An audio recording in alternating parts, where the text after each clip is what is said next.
Assalamualaikum warahmatullahi wabarakatuh. Perkenalkan, nama saya Hilman Saifuddin, NPM 2001010154 dari Fakultas Ekonomi dan Bisnis, Prodi Manajemen Universitas Muhammadiyah Magelang. Video ini saya buat untuk memenuhi penugasan dari asesmen akhir mata kuliah AIK yang diampu oleh Bapak Hamron. Saya akan langsung memasuki soal yang pertama, yaitu adalah apa pandangan Islam mengenai riba dan bunga beserta dalil-dalil yang menyertainya atau mendukungnya. Baik, saya akan menjawabnya. Yang pertama adalah riba dan bunga itu haram dalam Islam, baik itu di bank atau dalam bentuk yang lainnya. Ayat ini akan menjelaskan bagaimana riba itu diharamkan dalam Islam. Ayat yang akan saya bacakan adalah surah An-Nisa ayat 130 yang berbunyi, Ya ayyuhalladzina amanu la ta'kulur riba ad'afam mudha'afah wattaqullaha la'allakum tuflihun, yang artinya, wahai orang-orang yang beriman, janganlah kamu makan riba yang berlipat ganda dan bertakwalah kepada Allah supaya kamu mendapat keberuntungan. Nah, di sini saya akan menjelaskan pula kandungan dari ayatnya itu, sekaligus akan menjawab soal dari nomor 1. Yang pertama, wahai orang-orang yang beriman, tentunya yang beragama Islam. Berarti ini hanya berlaku untuk orang-orang yang beragama Islam saja, dan orang yang tidak beragama Islam dan tidak beriman juga tentunya tidak berlaku.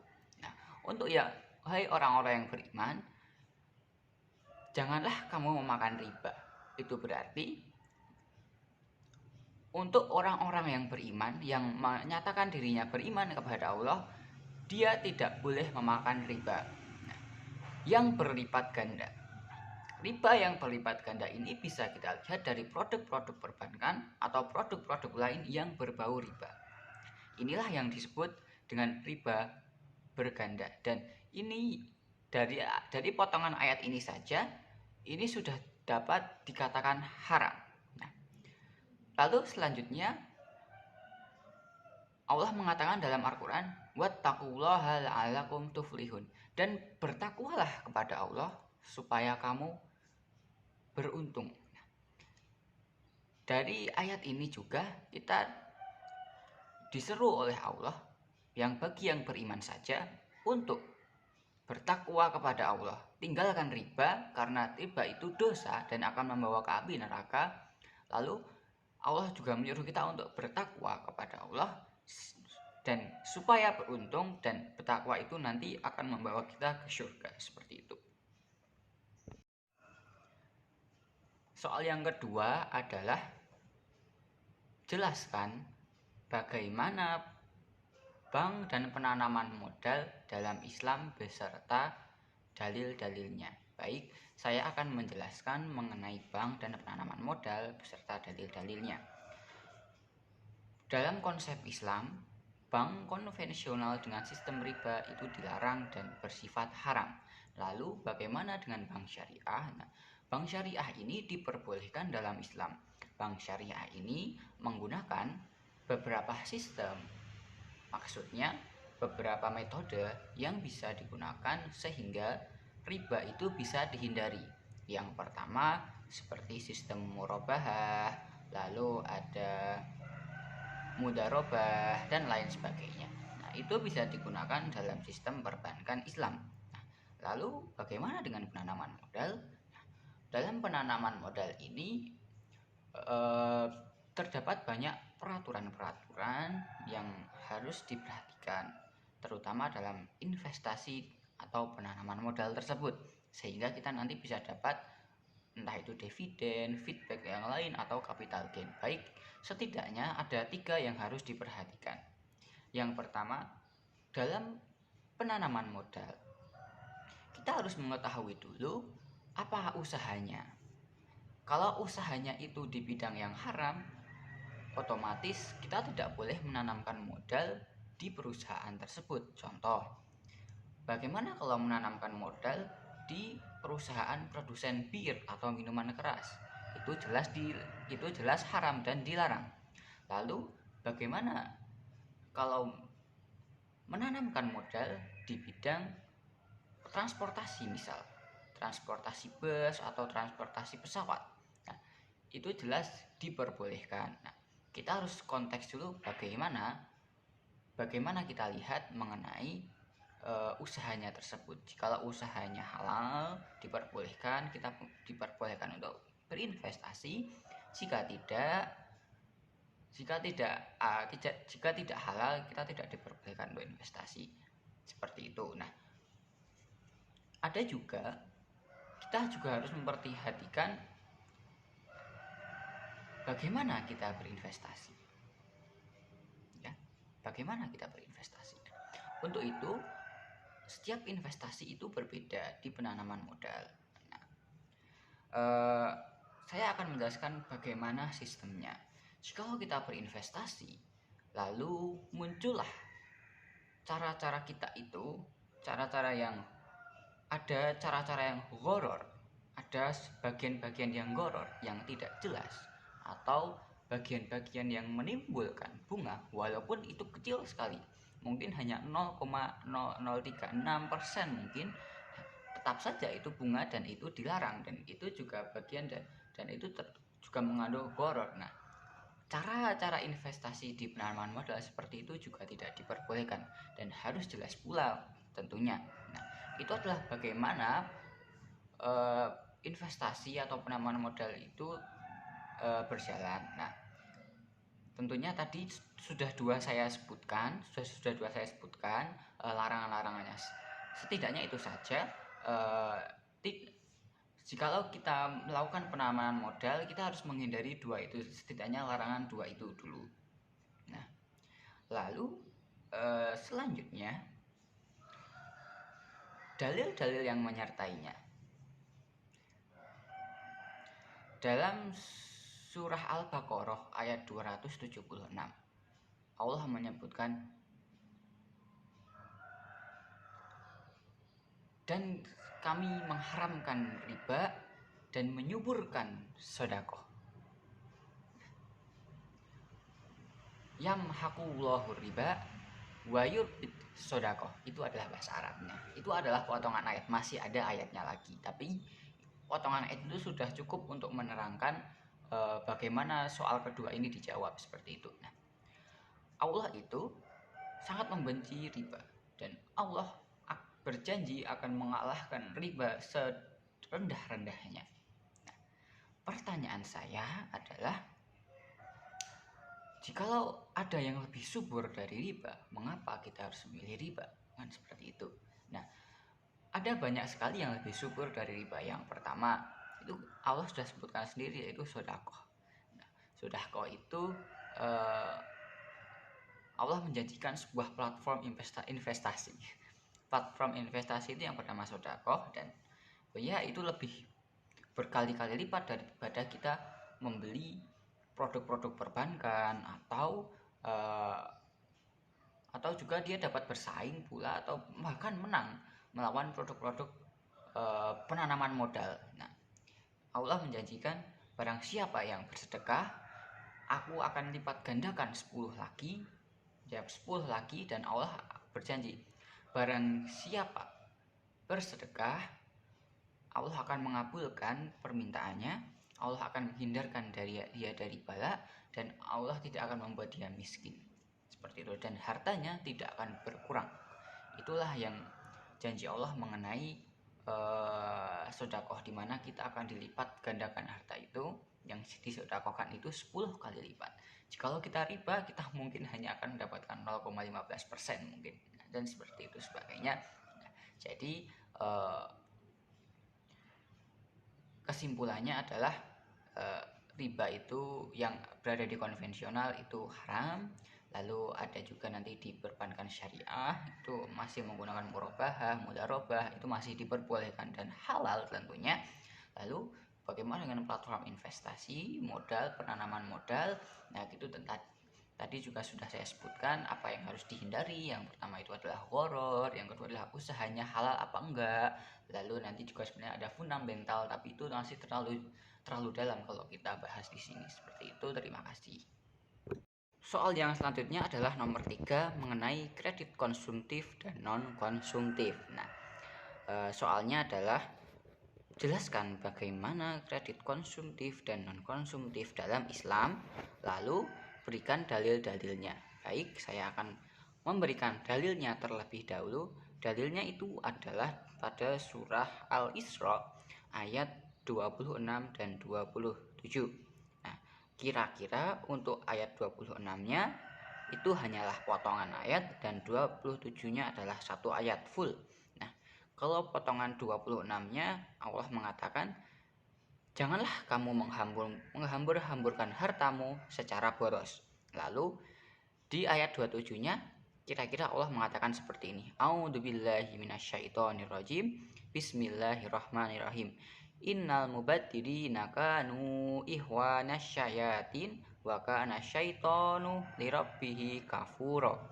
Sesungguhnya pemboros-pemboros itu adalah saudara syaitan, dan syaitan itu adalah sangat ingkar kepada Allah. Nah, ini adalah ayat mengenai kredit konsumtif dan non konsumtif. Nah, yang akan saya gunakan seperti itu ayatnya. Nah, oke lah, baiklah, ayatnya sudah kita paparkan, lalu kita akan menjelaskan apa itu definisi dari kredit konsumtif dan kredit non konsumtif seperti itu.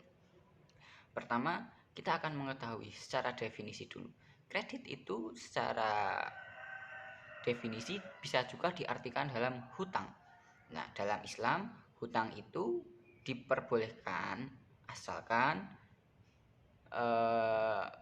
tidak mengandung riba atau unsur-unsur yang dilarang, seperti itu. Nah, lalu konsumtif itu pemborosan. Nah, yang ada di ayat ini tadi juga ya, pemborosan. Nah, jadi kredit konsumtif adalah utang-utang yang bersifat pemborosan seperti itu. Misalnya adalah kita itu tidak butuh pakaian-pakaian baru karena kita sudah punya pakaian-pakaian yang baru pula. Pakaian-pakaian yang masih layak dipakai juga kita sudah punya, tetapi kita malah ingin membeli pakaian baru tersebut sehingga kita berhutang, mengadakan kredit, sehingga itulah yang disebut dengan kredit konsumtif. Jadi kredit konsumtif itu adalah hutang-hutang atau pinjaman-pinjaman yang untuk membeli sesuatu di mana kita tidak butuh. Sebenarnya kita tidak butuh melakukan itu semua, melakukan utang itu semua. Sebenarnya kita tidak butuh, tapi kita tetap melakukan pinjaman tersebut. Nah, seperti itu. Lalu bagaimana dengan kredit yang non konsumtif? Nah, kredit yang non konsumtif ini adalah kredit yang kita membutuhkan barang-barang atau membutuhkan suatu kebutuhan, tapi kita tidak memiliki kemampuan sehingga kita mengadakan pinjaman atau kredit atau utang. Nah, sehingga utang ini menjadi produktif atau memenuhi kebutuhan. Nah, inilah yang disebut dengan kredit non konsumtif seperti itu. Nah, ayat-ayat Al-Qur'an tadi sudah saya sebutkan bahwa pemborosan itu adalah saudara-saudara syaitan, dan syaitan itu adalah sangat ingkar kepada Tuhannya. Seperti itu. Jadi jikalau kita jadi pemboros, jadi kita jadi yang mengadakan kredit konsumtif tadi, kita akan menjadi pemboros, dan pemborosan itu adalah saudara syaitan, dan syaitan itu adalah sangat ingkar kepada Tuhan. Nah, jadi jikalau kita menjadi pemboros, kita adalah termasuk yang ingkar kepada Allah Subhanahu wa taala, seperti itu. Soal yang keempat adalah bagaimana hubungan zakat dan inflasi, dan sebutkan pula dalil-dalil yang memperkuatnya. Baik, pertama saya Hilman Saifuddin akan menyebutkan dulu dalilnya. Dalil yang akan saya ambil adalah surah Al-Baqarah ayat 267. Ayat ini berbunyi A'udzubillahi minasyaitonirrajim. Bismillahirrahmanirrahim. Ya ayyuhalladzina amanu anfiqu min thayyibati ma kasabtum wa mimma akhrajna lakum minal ard wala tayammamul khabisa minhu tunfiquna walastum biahidihi illa an tughmidu fihi wa'lamu annallaha ghaniyyun hamid. Artinya adalah, hai orang-orang yang beriman, nafkahkanlah di jalan Allah sebagian dari hasil usahamu yang baik-baik dan sebagian dari apa yang kamu keluarkan dari bumi untuk kamu. Dan janganlah kamu memilih yang buruk-buruk lalu kamu menafkahkan daripadanya. Padahal kamu sendiri tidak mau mengambilnya, melainkan dengan memincingkan mata terhadapnya. Dan ketahuilah Allah Maha Kaya lagi Maha Terpuji. Seperti itu. Itu adalah ayat yang akan saya gunakan untuk soal nomor 4. Nah, lalu bagaimana dengan zakat dan inflasi? Untuk zakat kita sudah mengetahui semuanya mengenai pengertiannya. Nah, lalu untuk inflasi kita akan izinkan saya mengingatkan dulu apa itu inflasi. Inflasi itu adalah naiknya harga-harga barang dan menurunnya daya beli masyarakat, seperti itu. Nah, hubungannya gimana? Hubungannya adalah begini. Jikalau kita berzakat itu akan membuat inflasi itu stabil atau cenderung turun. Jadi, jikalau kita berzakat, inflasi akan turun. Kira-kira seperti itu. Nah, bagaimana jalan pemikirannya? Jalan pemikirannya seperti ini. Kita memiliki pendapatan 5 juta. Ya. Per bulan, lalu kita zakatkan setiap 1 tahun. Zakat kita yaitu adalah misal 1 juta. 1 juta kita zakatkan seperti itu. Atau mungkin kalau kita zakatkan, kita niatkan zakat untuk per bulan, itu adalah sekitar 250.000. Nah, kita zakatkan itu saja. Nah, zakat ini nanti kita berikan ke anak yatim atau keluarga-keluarga yang tidak mampu atau fakir miskin.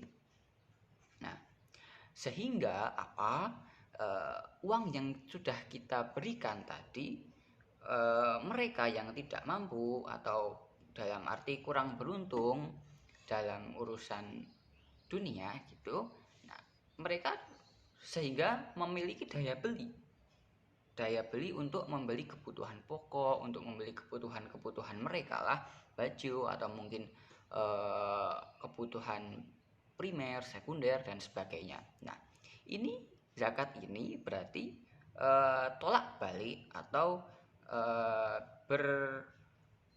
bertolak balik dengan inflasi, di mana kalau inflasi itu menurunkan daya beli, tapi kalau zakat ini adalah menaikkan daya beli. Nah, seperti itu. Itu adalah menurut saya hubungan yang timbal balik, maksudnya berhubungan dan juga dapat dipertimbangkan dalam hubungan zakat dan inflasi, seperti itu. Soal yang kelima adalah apakah asuransi itu diperbolehkan dalam Islam? Sebutkan dalil-dalilnya. Baik, saya akan menyebutkan dulu dalilnya, lalu nanti saya akan memberikan penjelasannya. Baik, yang pertama adalah asuransi syariah memiliki dasar-dasar yang juga ada dalam hadis dan ayat Al-Quran. Nah, untuk ayat Al-Quran ini yang akan saya gunakan yaitu surah Al-Maidah ayat 2. Surah ini adalah potongan surah dari Al-Maidah yang berbunyi, dan tolong menolonglah kamu dalam mengerjakan kebajikan dan takwa, dan jangan tolong menolong dalam perbuatan dosa dan pelanggar. Nah, lalu bagaimana penjelasannya? Ini adalah penjelasan saya. Asuransi asalkan tidak melanggar bentuk-bentuk syariat Islam itu diperbolehkan. Nah, Lalu bagaimana menggunakan akadnya seperti itu nanti kita akan jelaskan di akhir. Nah, ini adalah pendapat-pendapat saya mengenai bagaimana asuransi itu diperbolehkan, yaitu adalah dari bentuk perlindungan, di mana kita hidup itu membutuhkan perlindungan. Tentu saja sebaik-baik pelindung adalah Allah Subhanahu wa taala. Tapi kita sebagai manusia juga memerlukan ikhtiar atau usaha agar kita mendapat perlindungan tersebut. Nah, salah satunya adalah dengan menggunakan asuransi tersebut. Lalu yang selanjutnya adalah unsur tolong menolong. Unsur tolong menolong ini kita tadi juga sudah disebutkan di ayat yang saya sebutkan tadi, dan wahai orang-orang beriman, tolong menolonglah kamu dan bertakwalah, seperti itu. Nah, ini adalah contoh dari yang dapat membolehkan asuransi tersebut. Nah, lalu ada unsur kebaikan pula di sini. Nah, dari produk-produk asuransi syariah mengandung unsur kebaikan atau istilahnya adalah akad tabaru. Secara harfiah ini adalah akad tabaru ini adalah diartikan sebagai kebaikan.